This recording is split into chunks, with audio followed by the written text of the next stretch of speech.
Hey everyone, welcome back to Elemental Cartomancy. It's been a wee while since I've done a video, I'm aware.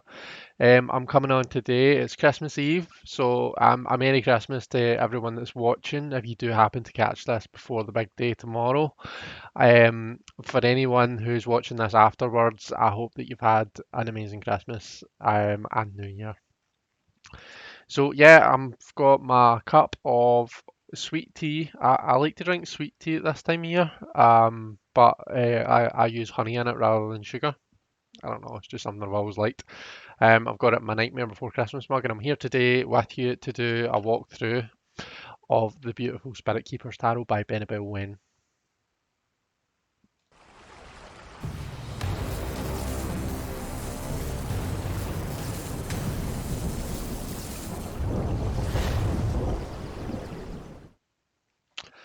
Okay, everyone.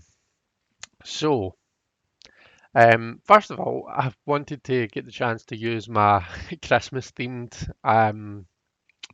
slides here just before they go out of date. So I thought I would film this wee video with you. I also found myself with some free time today.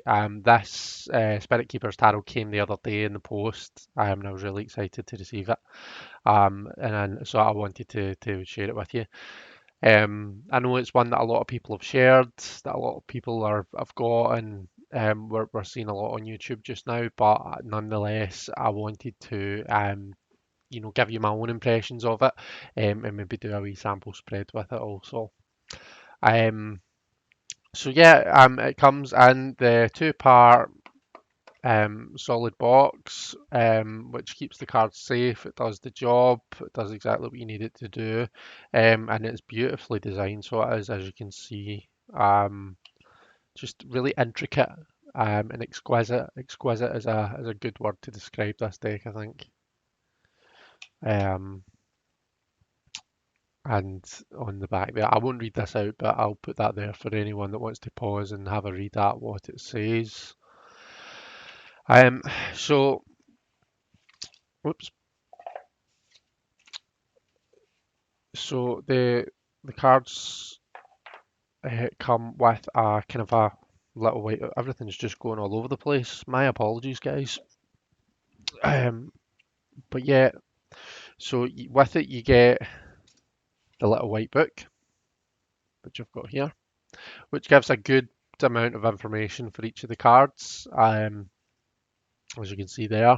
It also contains some instructions on how to read the symbol, what the symbols are, and how to read them at each corner of the cards.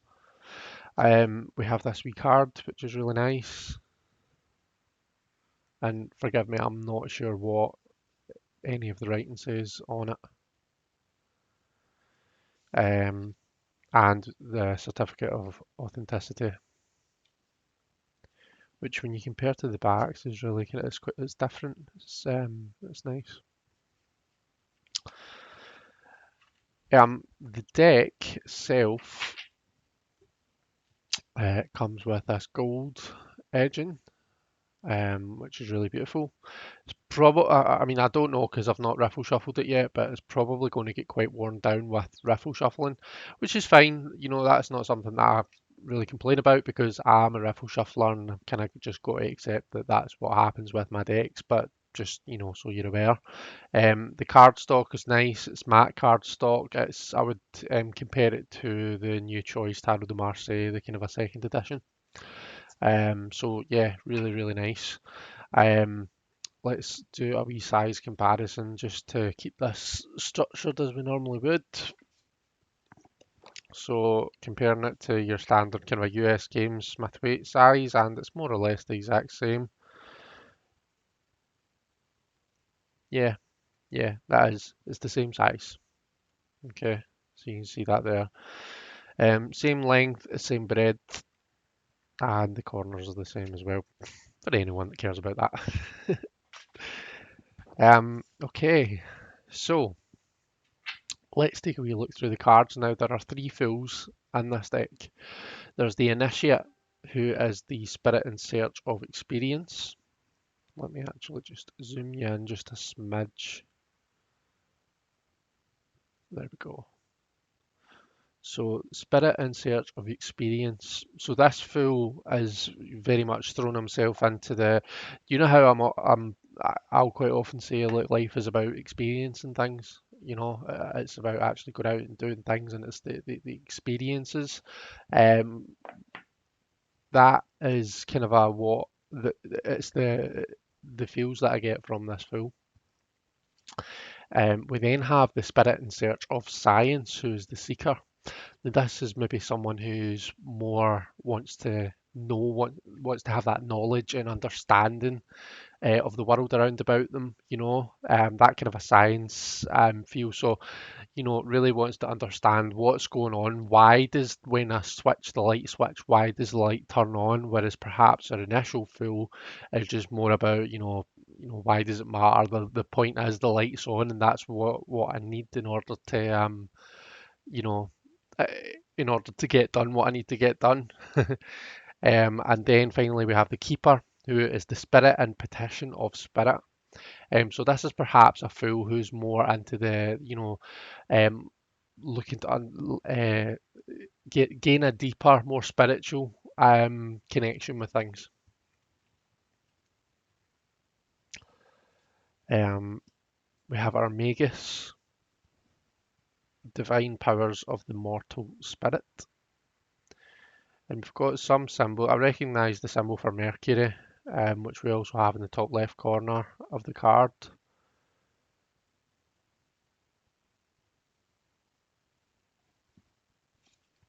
Our priestess.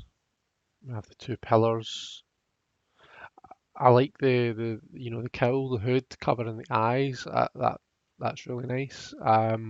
The scroll, the Torah, or whatever this scroll happens to be. We have the pomegranates in there as well, and the camel, which so I'm probably going to get this totally wrong, but I'm going to try anyway. So I think the third letter, which if you assign the full as a left, um, the magus is bet. I'm talking about the Hebrew letters here. Then the priestess would be the third letter, which I want to say is Gimel, but now I'm doubting myself. But I'm sure the third letter means camel. So it's nice to see a camel represented here. And camels, they're known for, staying hydrated despite their surroundings. They're obviously desert dwelling creatures.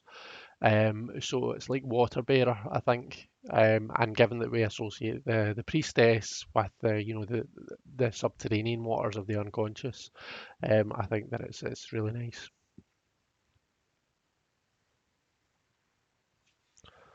Oh, we have our Empress who's trying to do a runner on me.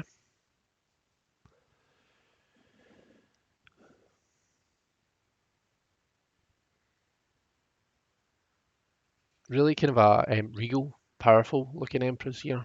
So those of us who are not so big on, pregnant empresses and who view the Empress as a symbol of real power, then I think this is quite a powerful image for that type of view of the Empress. We have our Emperor, commander of intellections,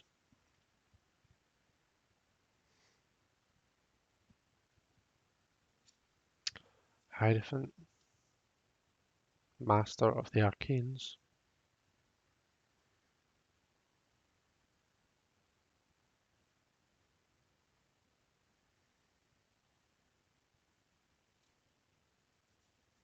lovers.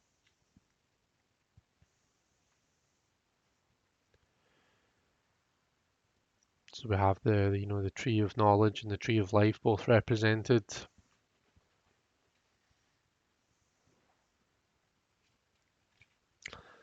The chariot,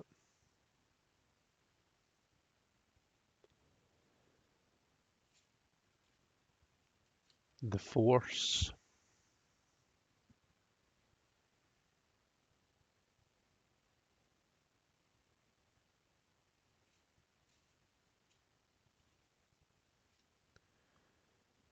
the erudite, hermit of the mysteries,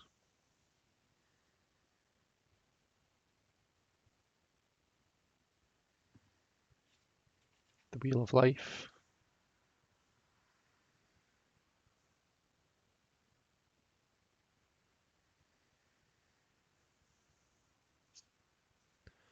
Chancellor, Angel of Justice,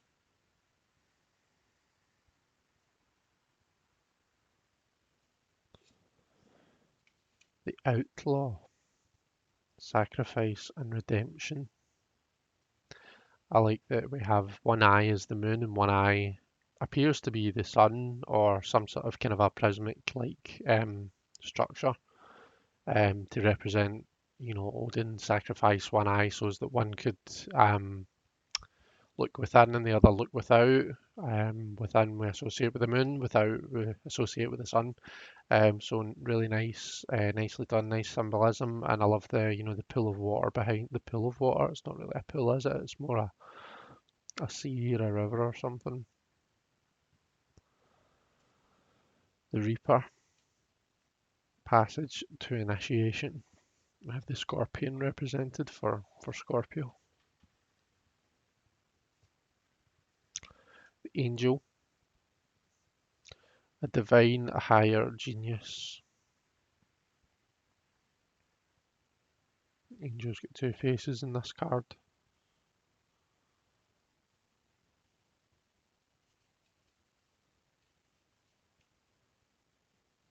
Battling the Typhoon, the Demon. So this is in place of the Devil.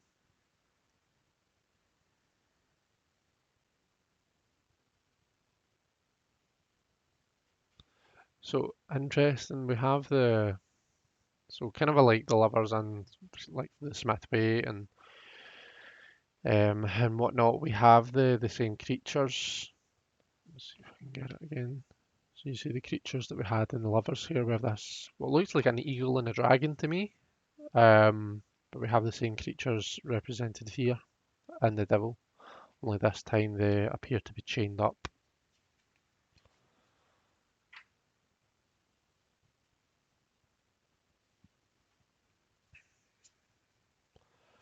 The Tower.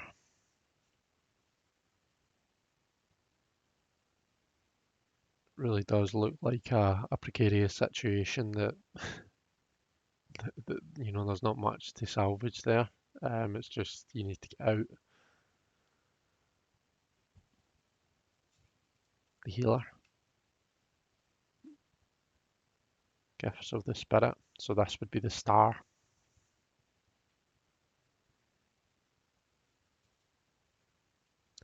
The Necromancer, the Gateway of Resurrection.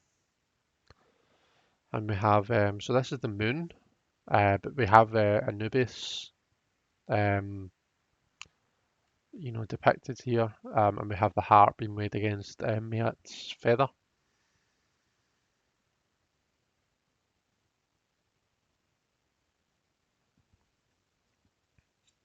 19, the Warrior, Master of the Mystic Light. So this would be the sun.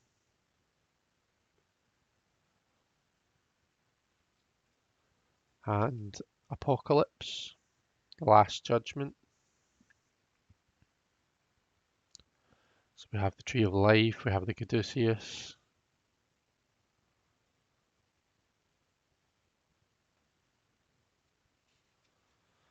And 21, we have a New World Order, Crown of the Magi.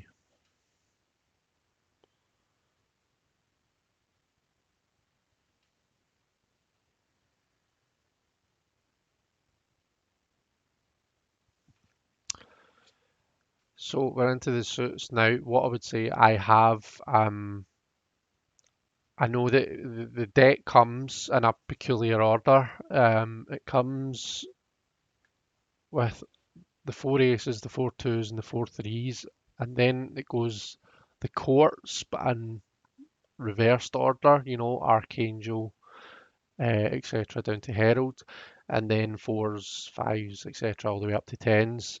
And I understand there's reason that BENEBELL orders it like that. Um, However, I wanted to show it in the kind of a usual order.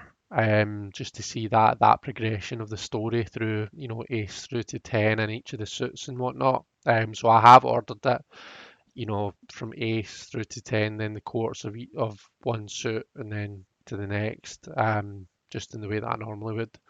Um, so yeah, we have the ace of scepters, which we have instead of wands. So wands are scepters in this deck, and this is hallowed flame. And we see the elemental symbol for fire. Now, BENEBELL does have the Golden Dawn astrological associations in each of the cards. Um, so here, for example, we see Mars and Aries, which is the symbol for the Two of Scepters. And this is called the Discerning One.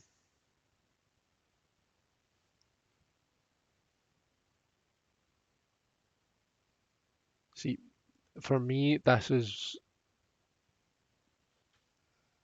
me, Mars and Aries. Well, for one thing, they're kind of the same entity. I believe that Mars is the Roman equivalent of the god Ares, the Greek god Ares. Um, the god of war. It's two very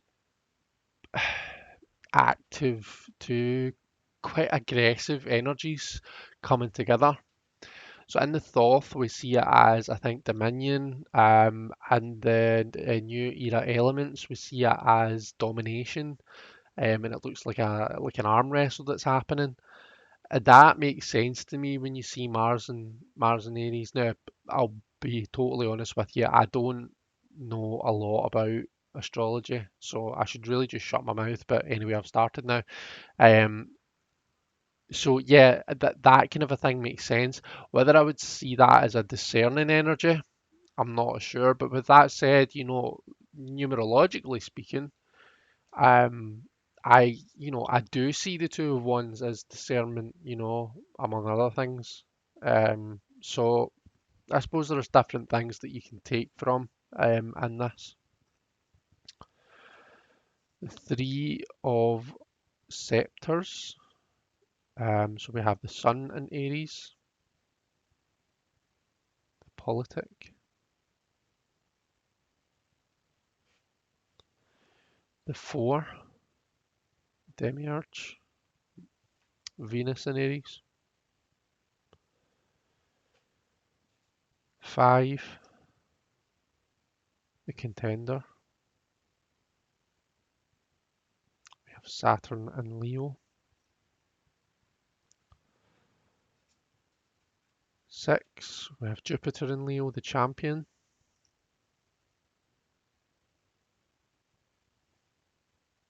7, we have Mars in Leo, the Dark Horse. That's quite nice actually, because we think of the Seven of Wands or the Seven of Scepters as being this kind of a standing up for yourself, maybe I don't think aggressive is the right word, but forceful energy.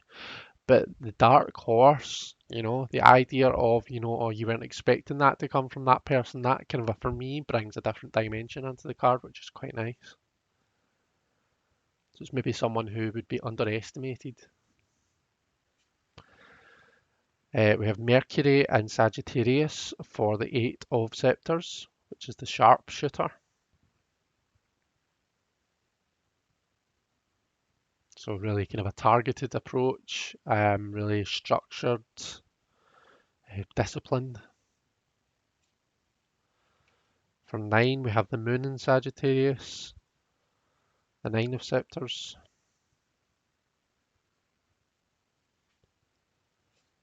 For the 10, the burdened one, we have Saturn and Sagittarius. And that's the 10 of Scepters. So Saturn is a very kind of a limiting energy. It looks at limitations. It can be quite a difficult energy to deal with, and that's why, when we have Saturn as the planetary correspondence, quite often it happens in perhaps a more negatively energy card. That didn't make sense. but you know what I mean, don't you? Um, okay, so for the courts, we have the Herald rather than, well, I say the Herald rather than the page. I'm not too sure whether it's supposed to be the same or whether this is more a system of its own, I think. So Herald, we think of like a messenger. We think of like the herald of a, say, a company. You know, let's put it in modern terms.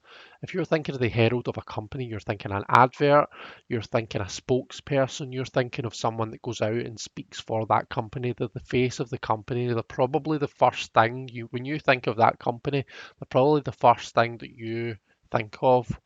And that's a really powerful place to be because, you know, first impressions count for everything, you know. So if you've had it if one time you've been into the Apple store, I probably shouldn't mention particular stores, should I? Oh well, it's done now. If you go into a store just one time and you have a really positive experience, you know, perhaps with a person, with a person who just really helps you out, you're going to remember that, and that's how you're going to associate that company. Um, so heralds have such an important place. And I think it's a bit of a different energy than the page, but you know, there's a similarity there. The shining flame. So we have the shining ones rather than the knights. And you know, shining one, I do think of that real active energy, that not forceful, yeah, that active kind of a energy that I would normally associate with the knights. So this works well for me. The golden shield, so bringing in that kind of a protective element, I think, that the queens do have, um, but really protecting, you know, your space and that element, um, creating that space, protecting it, nourishing it. And then we have the Archangel. Um, you know, we think of for me, when I see Archangel, I think, you know, overall commander. I think, you know, very much a kingly energy. You know, looking at the bigger picture, like has sway and has power over all of the aspects of their particular element. Um, the you know, and well, and Christian religion and you know Old Testament religion, they are the you know the messengers or the warriors for God, aren't they? So you really think of someone who's in a high position of authority, if they are, you know, just next to God. Okay, so next we have the swords. So we have our sacred word, the Ace of Swords, the crowning. We have the moon in Libra, the blind seer.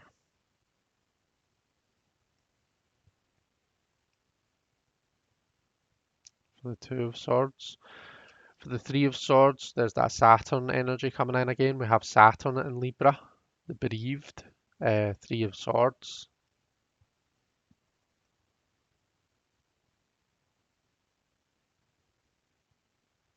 And we do have the, you know, the Solabusca um, symbolism with the heart and the swords.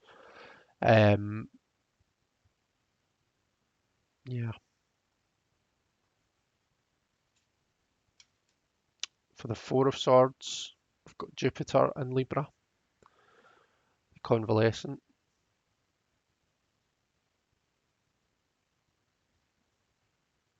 The Five, the Hector. And we have Venus and Aquarius. I think my ring light is kind of like flashing slightly, so it's actually really annoying. For the Six, we've got the Quester. We have Mercury and Aquarius.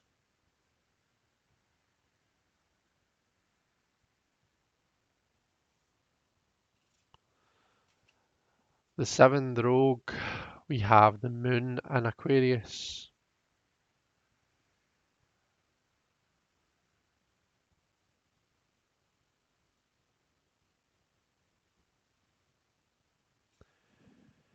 For the Eight, we have Jupiter and Gemini, the Captor.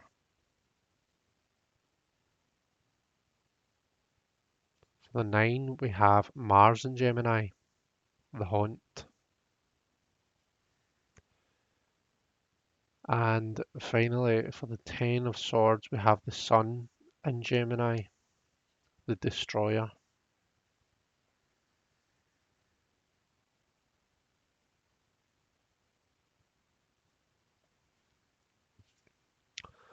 Herald of the Winds,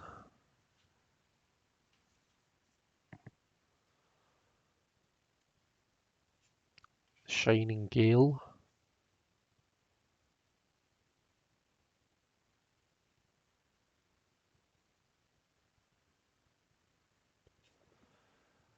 the Scarlet Shield,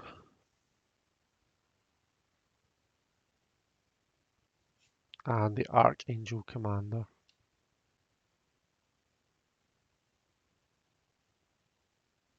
Angel of Storms and Battles. Okay, and then we're on to the cups. So we've got the Holy Grail for our Ace of Chalices rather than cups, sorry. The Purifying. We have the Joined one for Venus and Pisces. No, I beg your pardon. That's not Pisces at all. That's Cancer, Venus and Cancer.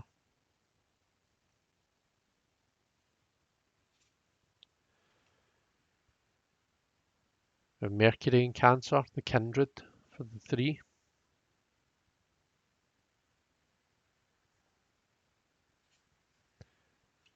The Moon in Cancer for the 4, the Hollow Void. Kind of looks like Aang from The Last Airbender, Avatar.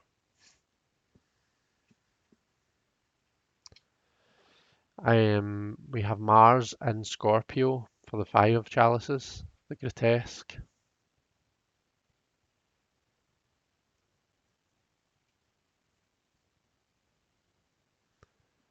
For our 6, we have the Sun in Scorpio, the Memory Keeper. And these again are I believe, the same creatures that we see in the Lovers and the Devil, so it's interesting to see them kind of popping up again. For the 7, we have the Corruptor, Venus and Scorpio.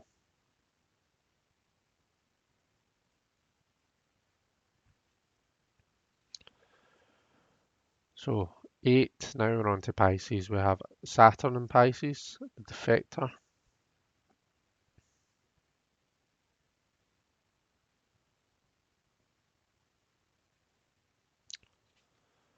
For the 9, we have Jupiter in Pisces, Wish Granted. And for the 10, we have the Joyous One, Mars in Pisces.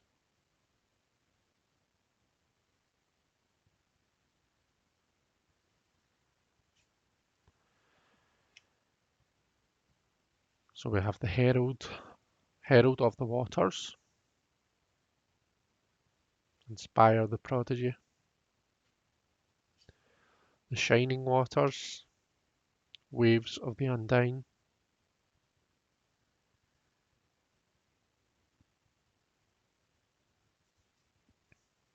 The Ivory Shield, Sanctum of the Immaculate.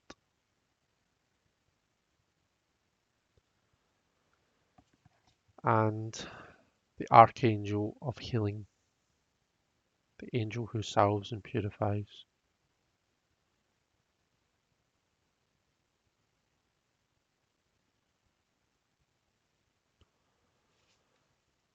And finally, our orbs, as opposed to pentacles or discs, we have orbs.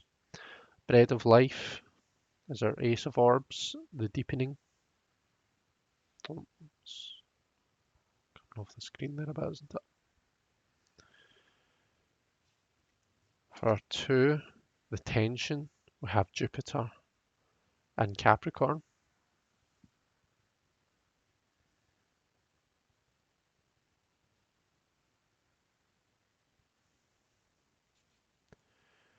The The 3, the Mason, we have Mars and Capricorn.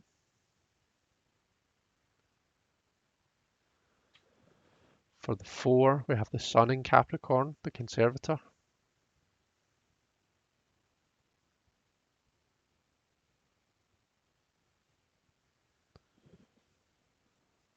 For our 5 of Orbs, the Vagabond, we have Mercury in Taurus.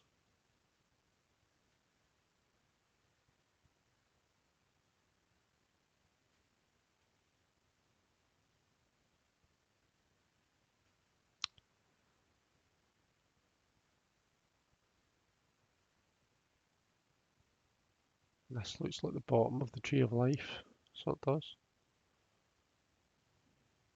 I think. Oops. For the 6, we have the Giver, the Moon in Taurus.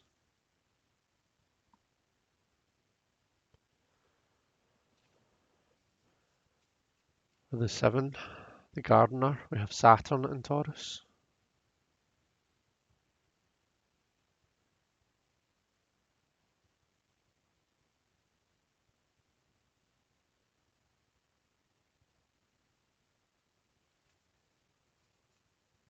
For the 8, we have the Sun in Virgo, the Journeyman.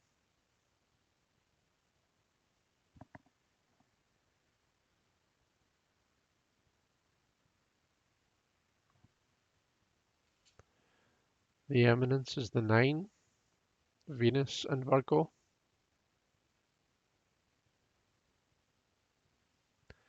And our 10, the Dynasty, Mercury in Virgo.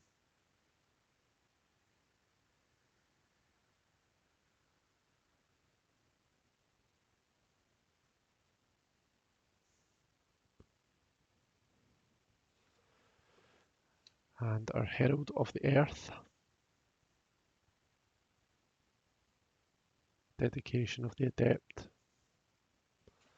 Our Shining Quarry, Caverns of the Gnome.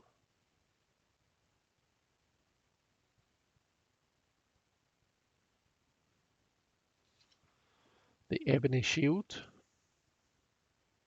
Sanctum of Treasures.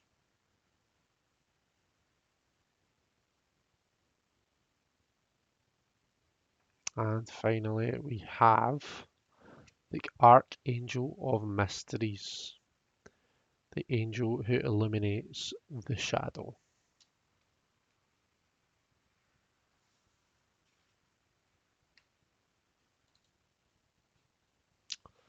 Okay, so we are back. I'm going to do a quick spread just to let you see the cards in action. But before we do that, let's look a bit at the shuffle. So these cards riffle shuffle really nicely. So you can get a right good, decent shuffle on them. I'm not going to bridge them because I don't know, I feel as though I'm going to bend them all out of shape. They do get a bit of a bow just by riffling, so that's something to be aware of. If that's going to annoy you, then maybe just overhand them. And given that they're the usual size, they overhand really nicely. So in terms of the spread, let's just pull some cards to give ourselves some advice for the next day or so over the, Christmas day.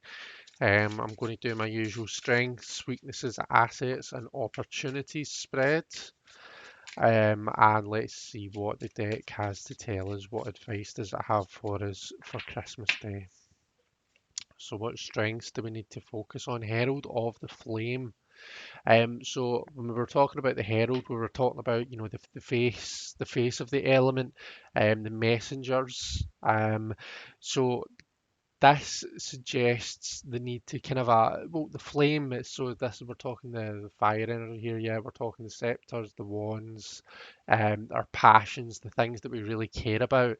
And the herald perhaps talks about speaking up for the things that we care about, so perhaps it's going to be important over the next 24 hours for us to actually stand up for ourselves, for us to kind of talk back. The thing about when families get together is, there's quite often there's maybe a wee drink involved, and there's always someone who'll get a wee bit mouthy. Probably me. Um, But I think that sometimes we kind of when it's family, especially when it's days like Christmas Day and things like that, we tend to just say, "Ugh, just let it go," you know. Herald of the Flame, it suggests that we're strong and we're able to stand up for ourselves, articulate ourselves well and put our point across, and really stand up for the things that we care about. So that's what I see there. Weaknesses, we have the Shining Flame. So first of all, weaknesses, shuffling the deck properly. Um, so no, this is the kind of a very active, fiery energy. Okay, so the Herald is you know, putting the information across. The Shining Flame is actually getting out there and doing it, taking the action. Um, so we seem to be good at talking the talk, but are we as good at walking the walk? And maybe that's something that we need to think about over the next day or so. Um, an asset that we have, got the burdened one, 10 of scepters. I mean, we quite often look at this and say, oh gosh, right, well, you know, taking on too much, that kind of a thing. But what we need to remember is that although, yeah, the person is taking on too much, generally it's not more than they can handle. So maybe we do tend to take on a bit more, you know, a bit more than we should, but we can handle it. We're strong, and we can handle that load. So as much as we should maybe think about, you know, prioritizing and restructuring what our tasks, what we have to do, there's an asset there, and that we can stand the heat, we can stand a lot of the fire, which is good because we have a lot of fiery cards coming out here. And then the opportunity that we have, it's the initiate. It's the spirit in search of experience. So this is one of our three fools, and we talked about this one as being the fool that really wants to get out there and actually experience the world around about them. So coming in, you know, with these cards, that's it's actually really nice to see. You know, that kind of opportunity to get out there and do the things that perhaps we view ourselves as being weak at, we view as not perhaps our strong point, you know. We're good at passing on the message. We're good at telling others, you know, inspiring passion in others, but actually doing it ourselves doesn't seem to be our kind of a go-to thing. So, but there's an opportunity there, you know. We're strong, we're powerful, we can take on a hell of a lot, and there's an opportunity to get out there and you know, experience life. You know, follow your passions and your fire. Um, so yeah, let's leave it at that. But thank you so much for watching, everyone. I hope that you've enjoyed this. Take care. As I say, have an amazing Christmas. And I'll no doubt see you all at some point over the holiday period. Thank you, everyone. Bye bye.